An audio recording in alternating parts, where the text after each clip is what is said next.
Olá, estamos mais uma vez com o nosso Despertando a Consciência. Um abraço a cada um de vocês que me ouve.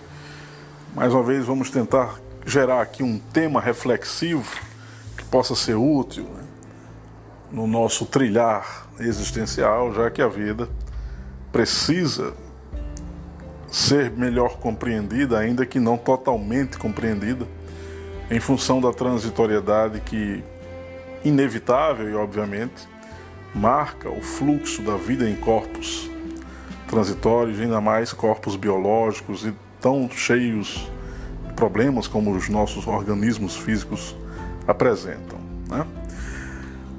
A temática de hoje ela diria, muito interessante, porque trata de um personagem e da sua filosofia responsável por um tipo de revelação que eu caracterizaria como uma revelação, a primeira grande revelação de uso racional da história humana.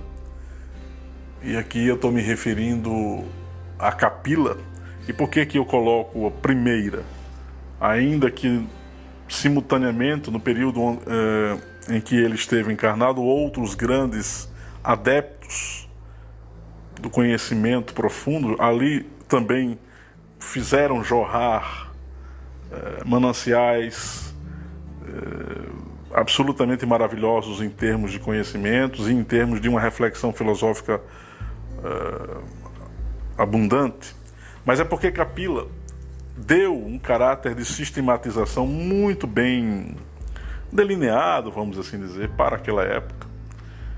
Se Siddhartha Gautama havia atingido o cume e atingiu o cume da percepção e do caráter de compreensão até hoje talvez insuperável por cada um de nós, penso que Siddhartha seja a figura mais emblemática em termos de compreensão sobre a realidade. Talvez um outro que possa rivalizar com o Siddhartha seja Lao Tse. Esses dois aqui estão num patamar que nem mesmo a figura de Jesus consegue alcançar em termos de compreensão filosófica racional, me refiro.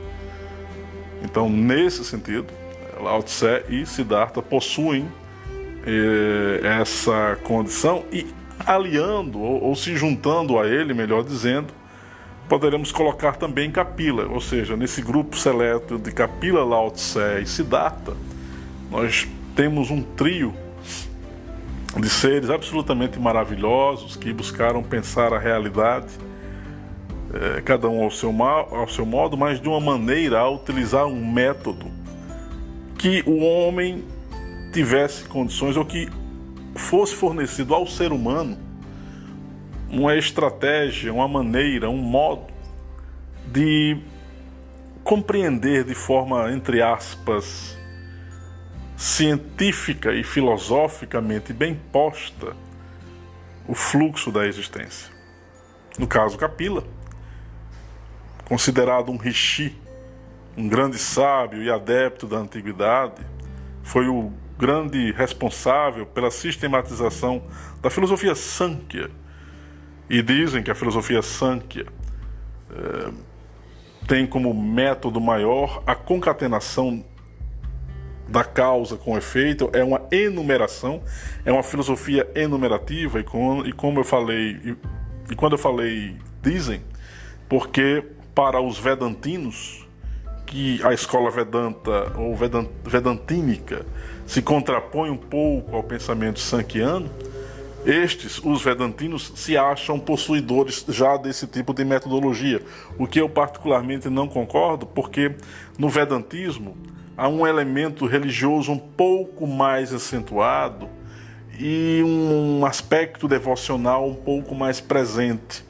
Nas filosofias que surgiram após a primeira grande emanação de ensinamentos de Kapila, ou seja, aqueles que ficaram responsáveis por manter a tradição sankhyiana, se é que a gente pode colocar dessa forma, acabaram distorcendo um pouco as ideias originais daquele rishi, porque já colocaram o elemento religioso ali como sendo parte dos cânones conceituais do pensamento e da filosofia Sânkhya, o que não era. Mas também afirmar que a filosofia Sânkhya tenha sido ateísta também é uma impropriedade, porque no pensamento de seres como Siddhartha, Kapila, até mesmo do Lao Tse, essas conceitualizações sobre ateísmo, teísmo, deísmo não têm força. Eles encaram a realidade e tentam decodificá-la de uma maneira, eu vou dizer assim para vocês, humana, o mais humanamente possível, sem colocar muita carga de pensamento metafísico, ainda que Lao Tse seja o mais metafísico dos três e ainda que Kapila tenha um sistema metafísico implícito na sua doutrina. Então, quem é Kapila? Kapila é uma espécie de sábio vidente. É um ser que viveu há mais de 2.600 700 anos, dizem, dotado de alguns poderes paranormais, e aqui entra um fato muito peculiar da vida de Kapila. Isso está descrito nos Puranas. Os senhores e as senhoras aqui que me ouvem, ou vocês que me ouvem, quiserem consultar, isso está registrado nos Puranas, que Kapila, com um só olhar, reduziu a cinzas os 60.000, outras fontes afirmam 100.000, filhos brutais e ímpios do rei solar de Ayodhya, a mesma cidade que era escrita no Mahabharata, do rei Sagara. Numa representação abstracional, filosófica, arquetípica, esses filhos são a personificação das paixões humanas.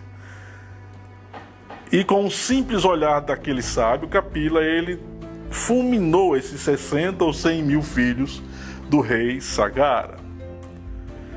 Numa compreensão um pouco mais arquetípica, Sagara é o nome do oceano, especialmente do Golfo de Bengala, na desembocadura do Ganges, né?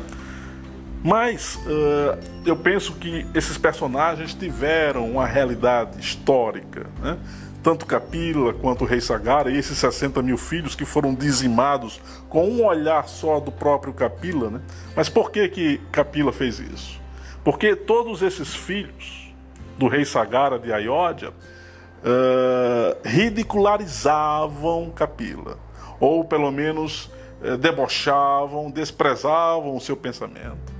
E na medida que eles foram espalhando por diversas cidades que Kapila era contrário a determinados ritos, e Kapila começou a saber disso, e esses filhos do rei Sagara eram muito complicados, dotados de um, eu vou colocar o termo, dotados de um grau de maldade acentuado, vamos assim dizer. O termo é um pouco inadequado filosoficamente, mas é só para que vocês possam compreender. E Kapila resolve, então, usando os seus poderes. Isso está descrito nos Puranas, eu não estou aqui inventando nada. Ele dizima esses 60, 100.000 filhos do rei de Ayodhya. Um outro aspecto peculiar que envolve Kapila é que na tradição espiritual ele é colocado como um dos Kumaras. Acho que alguns de vocês já ouviram falar no célebre Sanat Kumara, né? Pois é, dizem que o próprio Kapila fizera parte ou faz parte dessa mesma família, os Kumaras. Os Kumaras seriam como ascetas virgens celestiais, né? Na verdade, eram yogis dentro da linhagem humana, porque há Kumaras de transição, Kumaras humanos e não humanos, né? É importante que se diga isso, que também está registrado no Vishnu Purana. Existem os Kumaras que se tornaram humanos e aqueles que não se tornaram humanos, que ficaram como Kumaras originais ou puros, né?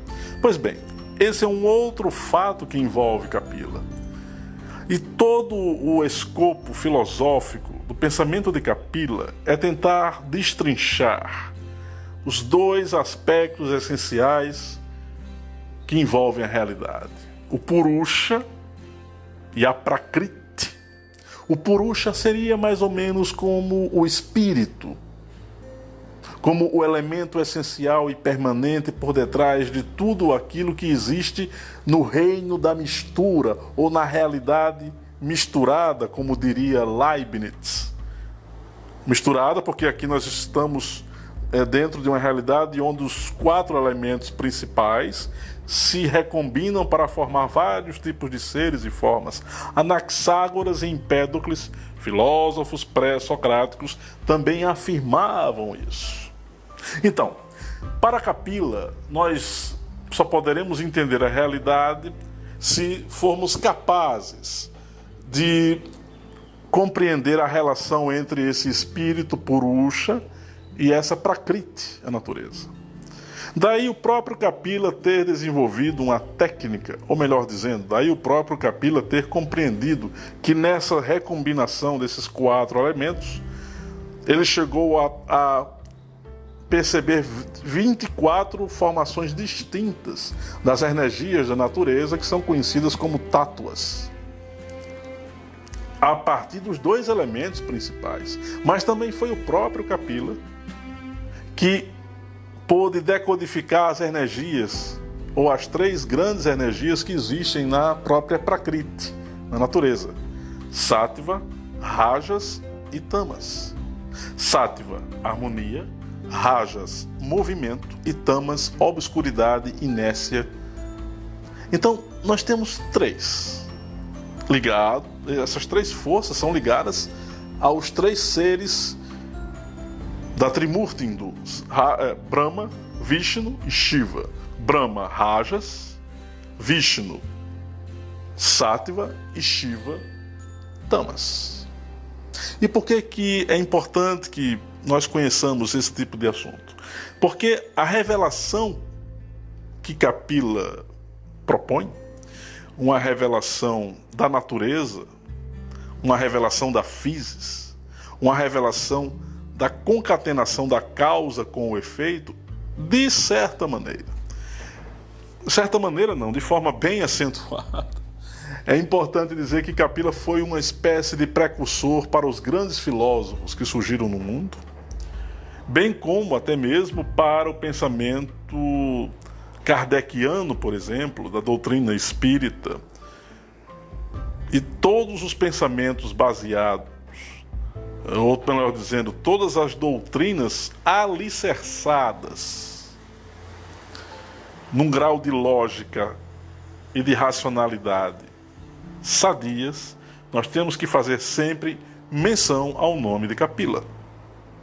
Ah não, mas o pai da lógica foi Aristóteles. Sem dúvida que Aristóteles fora um grande sistematizador da lógica, mas sem um Kapila que o antecedesse. E penso eu, Aristóteles de alguma forma deve ter tido acesso a alguns dos textos da filosofia Samkhya. Sem que um Kapila viesse como sustentáculo, a lógica não teria se desenvolvido de maneira tão maravilhosa, vamos assim dizer, né? De uma maneira tão fecunda no seio da civilização. Mas aqui cabe também uma reflexão. A lógica pela lógica, o uso do raciocínio pelo raciocínio, ele acaba sendo um elemento muito mais pernicioso do que elucidativo.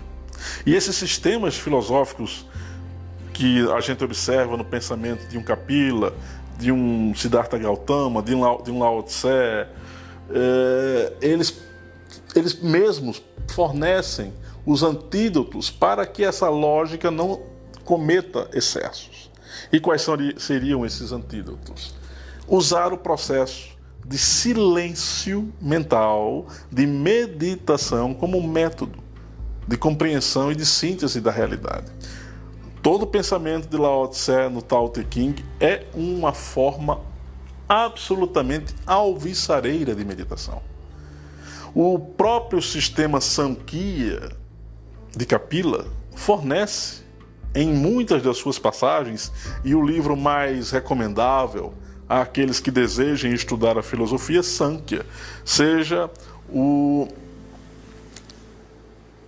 Sankhya Karika, né? Que é uma obra do século III, depois de Cristo, mas nessa obra aqui os elementos essenciais do pensamento de Capila permaneceram, não houve tanta distorção, né?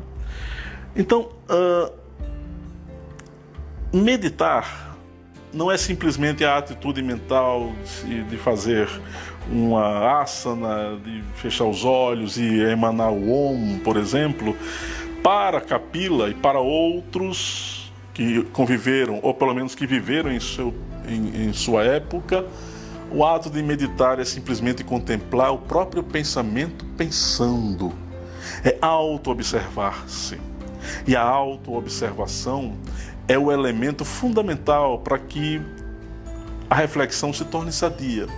Fecunda o pensamento e, ao mesmo tempo, não o torna escravo de um racionalismo excessivo.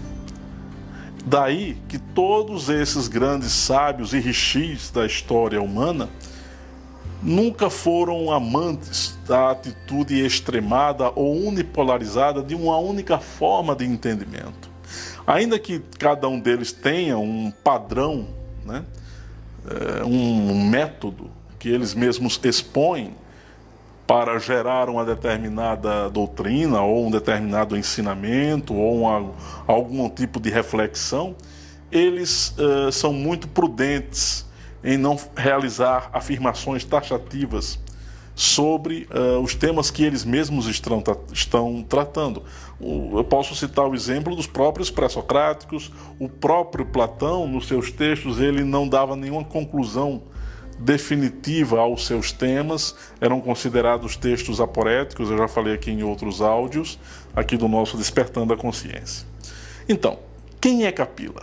Capila foi um grande e é um grande rishi da história humana, responsável por gerar a primeira grande revelação de ordem racional que se tem notícia, porque ele foi o primeiro a dar um caminho um pouco mais organizado das ideias. Se há 2.800 anos Hesíodo, com a sua teogonia, tenta mostrar à humanidade que nós não podemos ser mais submissos às ordens dos deuses, com Siddhartha, com Lao Tse, com Chuang-Tse e com Capila, nós temos isso ainda muito mais reforçado, e especialmente a filosofia Sankhya e a filosofia Nyaya, que eu citei no início do podcast, convidam o ser humano a pensar de forma livre, independente, individual, e a usar o método da enumeração, da concatenação da causa com o efeito. Isso é princípio elementar de lógica? Mas se o caminho for mantido, se o método for seguido, se a estrutura da racionalidade for devidamente abastecida com a contemplação daquilo que se vê na realidade e com a racionalização dos processos percebidos, nós vamos ter como efeito inevitável uma estrutura psíquica absolutamente vigorosa no entendimento, até mesmo de temas considerados muito transcendentes à condição humana. E os vedantinos, que acusavam a filosofia Sankhya de ser muito materialista, o que é um erro, porque, repito, não havia materialismo em Capila. Capila se preocupava com aquilo que se transformava. Num certo sentido, Capila estaria na mesma escola de Heráclito de Éfeso, filósofo pré-socrático, que tratava das coisas do devir. Capila tratava das coisas do devir. As coisas se transformam. Elas não permanecem como elas são, elas mudam. E Capila era extremamente curioso nesse aspecto da transformação das coisas. Ainda que ele reconhecesse um Purusha, ainda que ele reconhecesse que existe um ser primordial, ou seres primordiais, ou uma essência que dá guarida a tudo que existe na realidade fenomênica, Capila pôde entender que essa mesma realidade fenomênica, em apresentando vários painéis tão distintos e disformes, apresentava uma qualidade peculiar. As coisas não podem permanecer de um modo fixo, elas precisam mudar sob pena da própria realidade falir. Esse tipo de conclusão aqui que eu estou lhes dizendo, obviamente, é uma inferência que eu faço da leitura do pensamento da filosofia Sankhya. Mas a figura de Kapila, tão controversa para os vedantinos, mas tão sábia para aqueles que têm olhos para perceber, tem como aspecto maior o fato de não aceitar as coisas de maneira impositiva, de não aceitar as coisas de forma cega. Mas você citou o exemplo há pouco de que ele, com um único olhar, conseguira dizimar os filhos do rei Sagara de Ayodhya.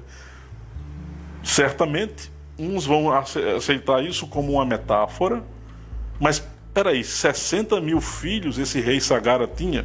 Parece que na época a coisa era diferente dos tempos atuais, e alguns desses reis solares, ou destes seres que existiam na antiguidade, eles detinham um outro padrão de gerar seres, ou até mesmo o mesmo padrão que o nosso, só que a condição, a época, permitia que se pudesse gerar 10, 15, 20 mil seres, ou até mais, como eu estou citando aqui, 60 mil. Né?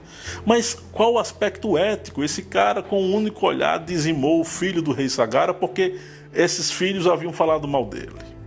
Bom, o fato de Kapila ser um grande instrutor espiritual, um grande adepto da boa lei, como gostam de afirmar os ocultistas, não implica que Kapila não tivesse também alguns defeitos, ou que ele não quisesse de alguma forma dar uma lição para aqueles que o acusavam ou que o depreciavam, como foi o caso dos filhos desse rei, que saíram pelas cidades, de certa forma, falando mal do Rishi.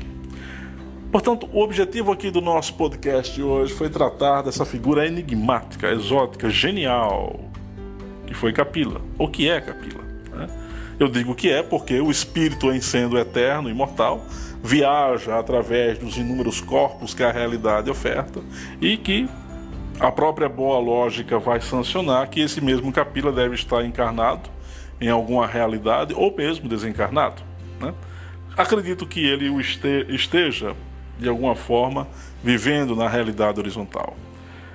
Portanto, peço a vocês que possam refletir sobre esse tema, estudem sobre a vida de Kapila, estudem sobre a filosofia Sankhya. Eu não disse tudo aqui sobre a filosofia Sankhya, até mesmo por uma questão de respeito ao tempo do podcast, mas faço aqui o convite a todos para acessarem as obras da filosofia Sankhya. Hoje em dia, algumas delas não estão traduzidas para o português, mas as ideias principais, os temas principais da filosofia Sankhya, nós podemos encontrar no Vishnu Purana, nos próprios Puranas e nos textos registrados no Sankhya Karika, ou Sankhya Karika, né? Que é uma obra fenomenal do pensamento sankhyiano. Ok? Então, um abraço a todos e em um outro momento nós retornaremos com o nosso Despertando a Consciência. Abraço, pessoal.